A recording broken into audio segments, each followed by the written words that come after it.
In this final segment on polymorphism, we'll discuss how abstract classes can be used to define interfaces in C++, and when this is combined with polymorphism, we can have this single abstract class specified interface that can have many different behaviors for many different underlying implementations. So first, let's get into what an abstract class is. So an abstract class is a class that contains at least one pure virtual function. What's a pure virtual function? So a pure virtual function is a virtual function, and I just want to mention they have to have the virtual keyword, and they can be the prototype only. They have to have no implementation. So in that case, we would have the function body be set to 0. So in this shape class, and this is a classic example of an abstract class, we have 4 virtual functions. We have the destructor, we have the get area, and get parameter, and get type. But you'll notice that only 3 are pure virtual. So those 3 functions are the get area, get perimeter, and get type. And the way that I know that they are pure virtual is you'll notice that we have right here the 0 equals 0 to mean that no implementation for these functions are given. The destructor is virtual, but the shape abstract class just has a default destructor, doesn't do anything.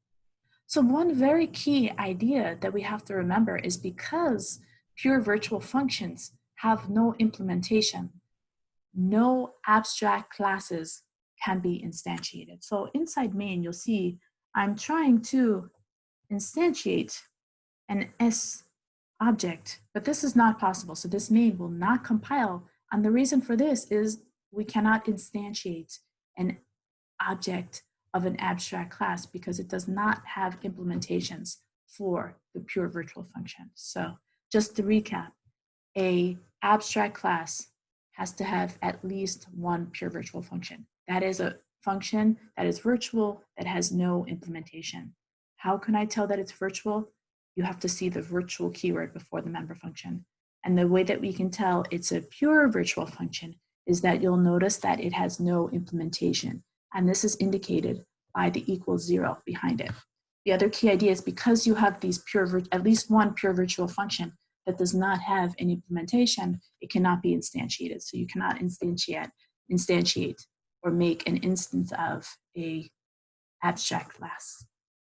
Now, as you can see though, why would we bother with this? So you can see this shape class may not be able to be instantiated, but it's very useful in that it's indicating what are the functions that all shapes should be able to handle. And those are get the area, get the perimeter of the shape, and get the type.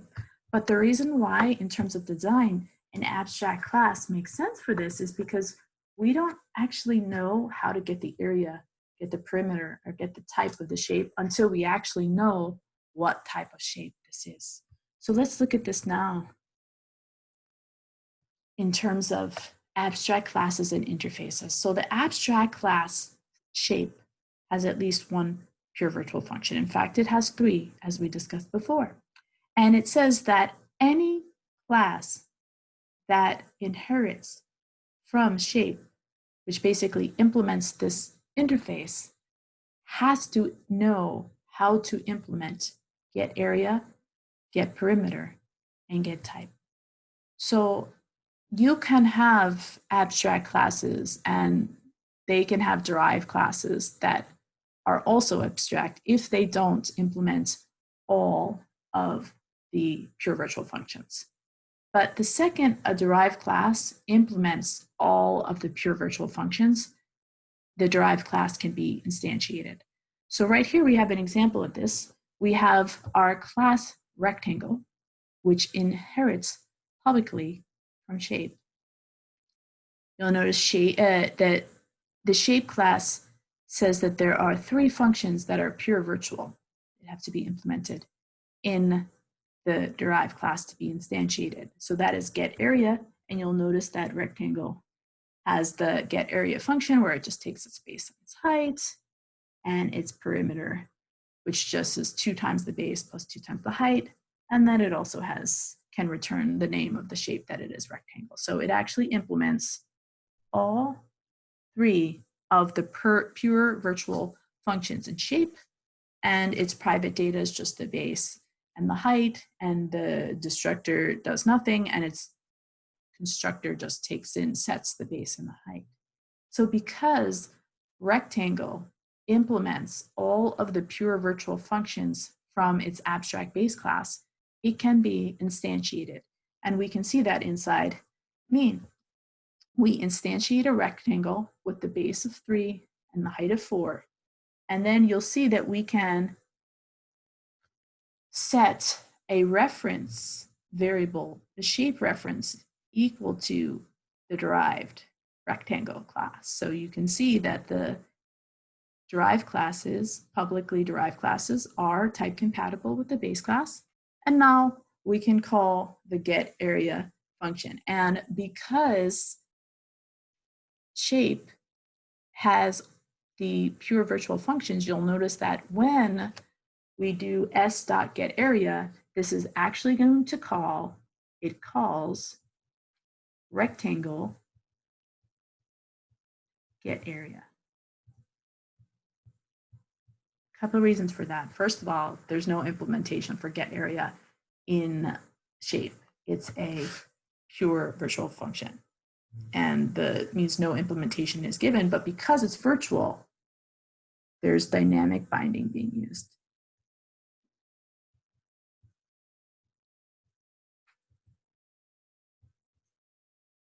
So in particular with abstract classes, they basically set up all of these pure virtual functions are the functions that are going to be called on specific implementations of the abstract class.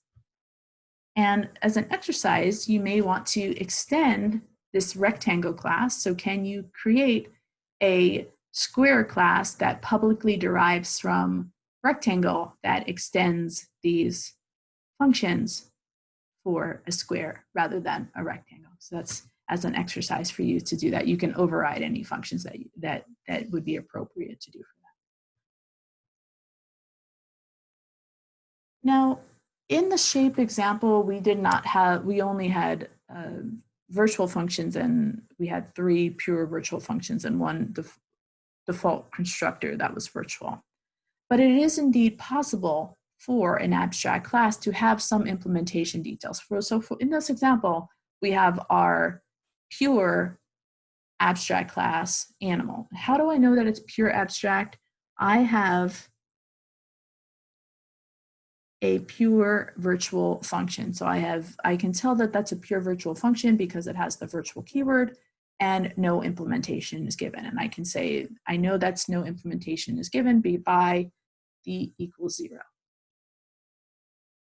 Okay, but you'll notice that it has data. So this animal, we're insisting that every animal has color, some string which indicates the color of the animal. It has a constructor, which just takes the color as a string, as an input parameter, and initializes the color. It has a virtual destructor, which doesn't do anything as default constructor, but it is virtual. And it has you'll notice that it has one function that is already implemented, which is the get color function. The get color function is just going to return the color string. Now, what's important about this is it shows a couple of things. First of all, there are a few functions already implemented in the base class. So we have the get color function, the constructor implemented in the base class, and we also have data in this base class. So that's totally fine. So what makes this an abstract class is we have this pure virtual function called make sound. And what that means is now the abstract class animal doesn't know how to make a sound for every animal. It knows how to return the color. It knows how to save the color in the constructor. So now it's the responsibility of each derived class that we want instantiated to implement what make sound means for that animal. And I also wanted to do a little bit of review in terms of protected. So once again, the protected keyword right here means that the data, in this case, the string color, is inaccessible to any third-party functions or any classes that are not derived from animal. So it's only accessible to other derived classes in this inheritance hierarchy starting with animal. So let's see what this looks like. So now I create two different derived classes, publicly derived classes from animal. We create dog and we create cat. And their constructors are just calling the animal's constructor. So we could have accessed the color directly if we wanted to from within their constructors because they're derived from animal. They can touch the protected data, the color string from animal. But you'll notice that both implement their own version of the pure virtual function, and they both implement sound. So make sound for a dog is barking, make sound for a cat is meow. And now you'll notice that inside main, we have an array of pointers to animal objects. Couple things. So we cannot instantiate an animal object because it's an abstract class. So this is just a reminder, you cannot instantiate.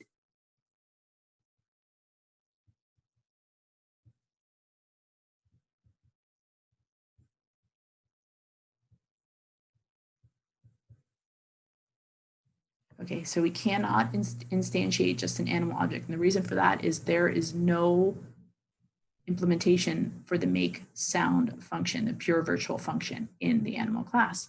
However, we can instantiate dog and cat objects because you'll notice that they have both implemented the pure virtual function in the abstract base class animal. So now we instantiate a brown dog and a calico cat on the heap. So that's A1 and A2. We can save those pointers as animal pointers because they are publicly derived from animal. And when we use public inheritance, the derived classes are type compatible with the base classes. So that's what we've done right here. Just to refresh our memory that the derived classes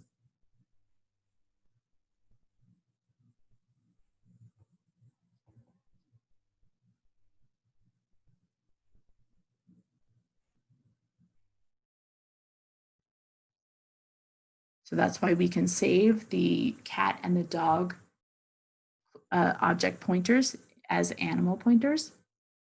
And now when we call get color, so on A1, that is going to be an animal pointer, but in this case, you'll notice that get color is not a virtual function.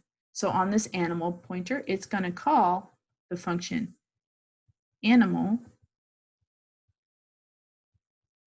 get color to print the color of the dog as brown. So you'll notice that get color, it's not a virtual function. It's just going to call the base class implementation of that function. But now so this is an example. I just want to say that this is an example of static binding here.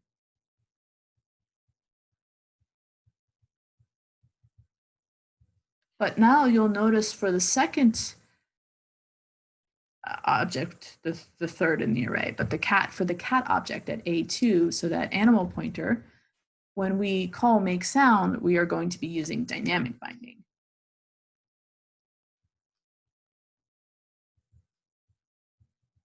How do I know that we are going to be using dynamic binding? The reason why I know is because of this virtual keyword. The virtual keyword tells the compiler, okay, look at the object that's being referenced. So we have an animal pointer and we have to look at the type of object which is pointing at. In this case, it's a cat pointer. So the function being called is going to be the cat's make sound. So it sees that this pointer at A2 is an animal pointer pointing to a cat object. It calls the cat object's make sound. And the second takeaway that I just want to summarize here is this is a good example to show that, one, you cannot instantiate a base class object. Cannot do that. Second, you can instantiate derived objects that implements all of the pure virtual functions in the base class. And you can save those pointers in pointers to the base class if public inheritance is used. And we can see that here with the dog and the cat, saving those pointers. And then once we have the animal pointers, is if the base class has implementations, as we can see with get color, and there's no virtual keyword, we will use static binding to call the function in the base class, as we did with the get color. And then if the function is virtual in the base class, we will use dynamic binding and call the derived classes implementation as we did with make sound. So for cat, make sound. Okay. Now, as a final example of polymorphism, I want to talk about a queue interface now. So here we have an abstract class, and this abstract queue class is for an integer queue, and it basically specifies the queue abstract data type, or ADT, the operations in the queue abstract data type. And you'll notice that every single function in this abstract class in queue is a pure virtual function. And you'll notice that they're all pure virtual because they all have the virtual keyword. And you'll notice that none of them have an implementation. So that's what makes them pure. They have no implementation given for any of them. But what that means is that any class that we want to instantiate that inherits publicly for InQ has to implement every single one of these functions. So that means it has to implement all of the operations of the Q ADT. And what's good about that is that it enforces that any implementation of this Q abstract class is going to implement the Q ADT operations, but at the same time, it permits for many different types of derived implementations. So now we're going to look at a few different implementations of this int Q abstract class. The first implementation that we'll consider will use a STL list of integers to implement this queue. And remember that an STL list is just a doubly linked list implementation. So in a few weeks, we'll talk about templates. The more elegant way to do this is with templates, but right now we're just implementing integer queues. But you'll see with templates, we can implement any type of queue. And I just want to say as an aside that STL has a queue class that essentially does this, but we're showing some of the thinking behind what's happening with that. So here we have our integer queue, which is our base class. So we have our class list int queue, which inherits publicly from our integer queue. And because we are using our STL list of integers as our actual data, where we're storing the data as our underlying queue, we're basically using a doubly linked list implementation for our queue. So that's the data structure we're using underneath there. We're using a doubly linked list. And here you'll notice with our doubly linked list, this is an example of composition. What do I mean by that? I mean that this list in Q has a doubly linked list, which is the STL list of integers, as a private data member. So we can hide all of the implementation details and just offer the implementations of the Q ADT. And just to refresh our memory, the Q ADT is what enforces the first in, first out protocol of a queue. So a queue is a specialized type of list which just has first in and first out. So let's talk specifically about all of these functions now. And the key takeaway you might notice is that because the list already implements many of these functions, we just have to use our queue implementation as a wrapper around these functions. So you can see one thing that we have to be able to do for a queue is we have to be able to check the front element in the queue. And to do this properly, we should check if the queue is empty or not. So here we want to return, so this function, front, will return the first integer on the queue. But in order to do that, it should first check if the queue is empty, because if it's empty, we can't return anything. Right now, we're just returning -1. The proper thing to do when we get to exceptions is to throw an exception at this point. But if the queue is not empty, then you'll notice that we are just going to return the front element in the queue. And you'll notice to do that, we just call the front function from the list STL implementation. Then, if we want to check if a queue is empty, so this is another operation of the queue ADT, we just call the underlying list implementation empty, queue empty. Then the size is another function. We might want to know the size, the number of elements on our queue. So once again, we just call the underlying size function of STL list to get the size. Similarly with pushback, so pushback means to add an element to the end of the queue, which is another operation in the queue ADT. We just call the underlying STL list pushback function with the value that we want to add to the end of the list. And finally, pop front is another operation in the queue ADT, which means remove the element that's at the front of the list. We check if the list is empty, we should do nothing. So if it's not empty, we just have to call the underlying list, STL list implementation pop front function.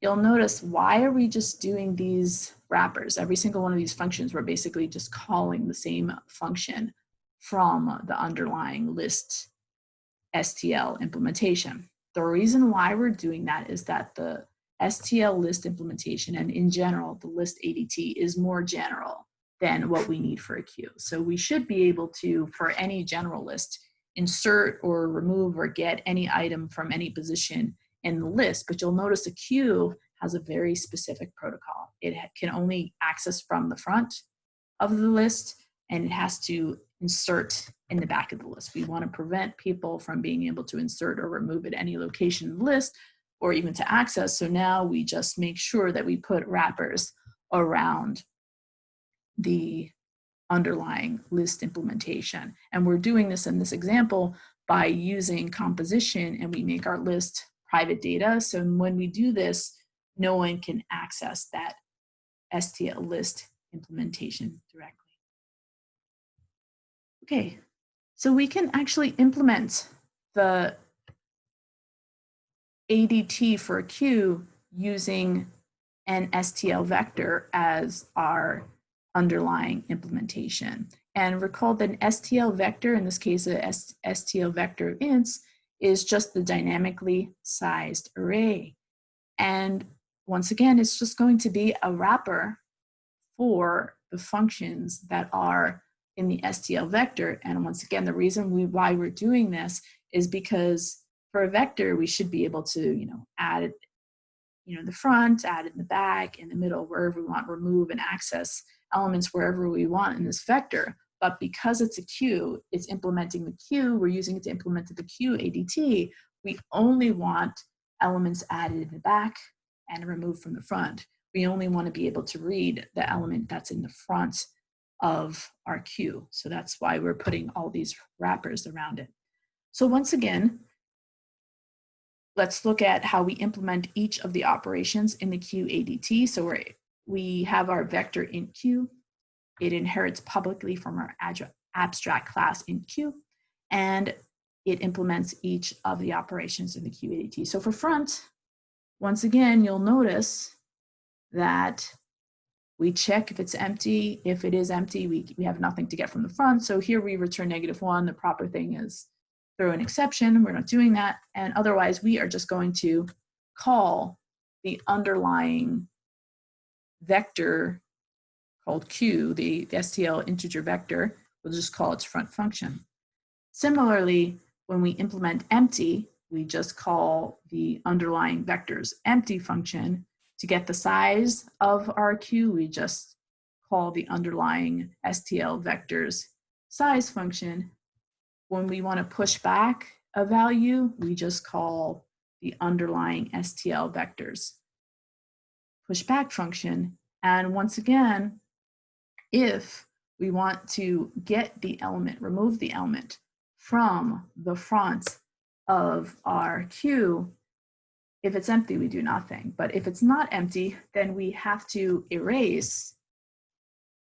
So we call erase, and then we pass in iterator the first element. So q.begin passes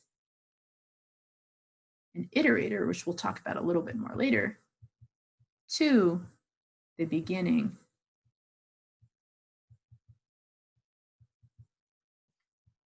of our vector, which are vector q, or STL vector q. And so you can think of it, an iterator, as just almost like a pointer to the first element in our underlying STL vector of integers.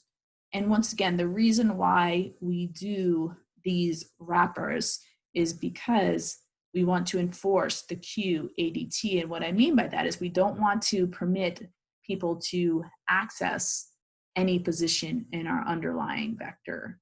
We only want them to be able to insert from the back and remove from the front. So we want that first in, first out queue protocol. And once again, this is an example of composition. We have a private member variable, so that's a STL vector of integers called q. And so we say our vector int q has a STL vector of integers. And you'll notice that we have this public inheritance to make sure that every single one of the pure virtual functions that specify the q ADT are implemented for our vector of integers, so vect int q. And you'll notice that this is basically just wrappers to protect and encapsulate the underlying STL vector implementation. Why is this important? Why is this an example of polymorphism? So what happens is now, if we just use pointers or references to our abstract class, we can use the same code to test out any derived implementation of the abstract class. And that's of great benefit, especially if we wanted to do any kind of timing experiments, or if we want to implement yet another implementation of an integer queue, we could do that. We could do that later.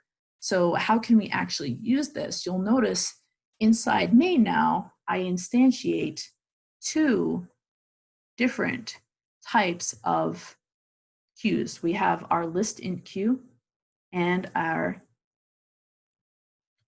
vector int queue. And what's important is that these vector and list int queues can be instantiated because they offer the entire implementation of the abstract base class. So there were no pure virtual functions left. So we can instantiate them, but you'll notice we cannot instantiate the abstract queue. We can only have pointers or references to it. So in this example, this is an example of a reference. Our reference to our abstract class. So we have a reference to the abstract class. And then we can, when we're declaring this reference, we can set it to an instance of a derived class. So we can either set it to our vector queue implementation, VTQ, or our list queue implementation, whichever one we'd like to test. So in this specific case, we can set it to our list in queue implementation. And then when we want to add items to our queue, we just have to call pushback. And you'll notice that when we call pushback, dynamic binding is used. And the reason why I know dynamic binding is used is because the pushback function is pure virtual in the abstract class. So our abstract in queue, it has no implementations. That's the pure part, and it's virtual. So that tells the compiler to use the dynamic binding. In this specific example, it will see, okay, I have a reference to an abstract in queue object. Let me look at what type of object it is. In this particular example, you'll notice it is a list int queue. So it is going to call the list int implementation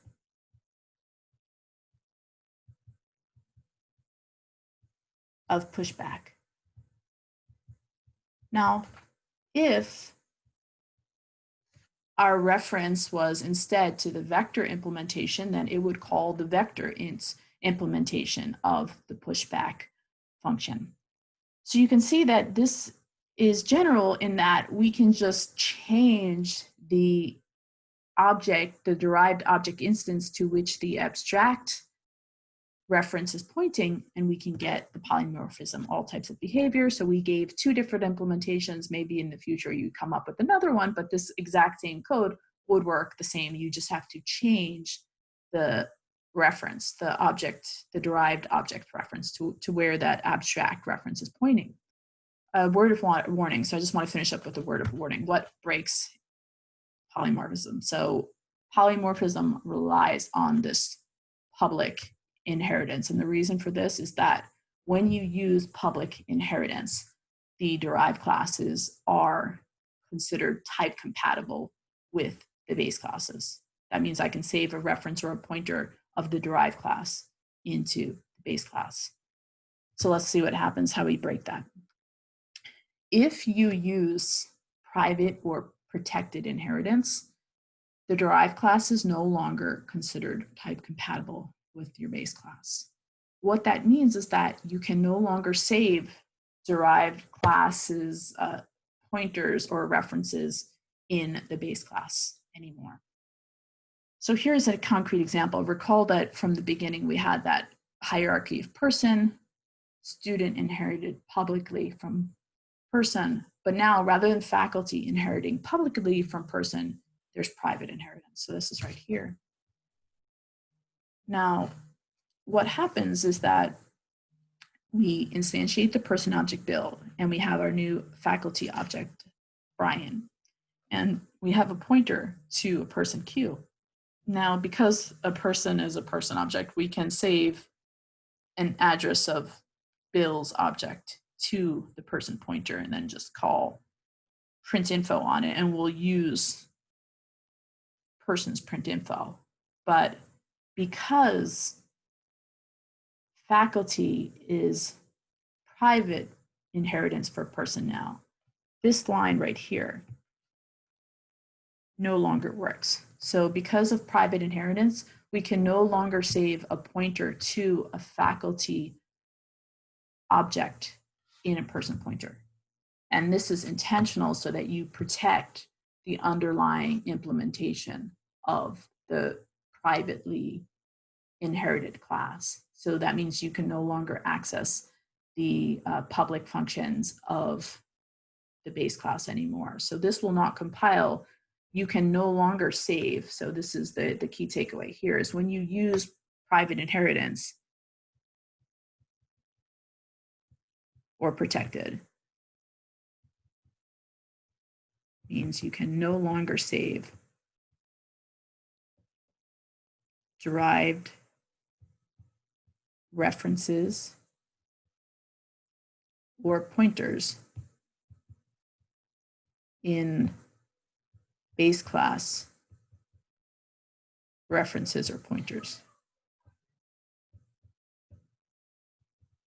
And that's intentional to protect the underlying base class public interface. But you can see that this would break any potential for polymorphism, because now you cannot call the underlying base class functions virtual functions anymore.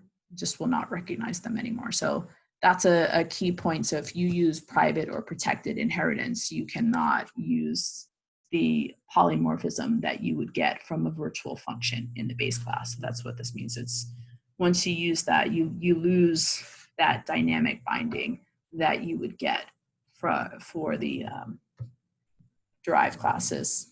So you can still, if you want to, call functions, public functions from the derived class. So for example, in this next line, we can actually just explicitly call the faculty objects print info. So this would call faculty print info. But this is just calling it on the object itself. There's no dynamic binding going on there. So I just want to give a warning of how the type of inheritance you use affects polymorphism also. Okay, and that wraps up our discussion of polymorphism. So the key idea, though, is that ad hoc polymorphism in C++ is the result of using inheritance and the virtual keyword in order to get dynamic binding such that the function that is being called on a derived object is determined at runtime. And that is how we can get many different behaviors from the same code.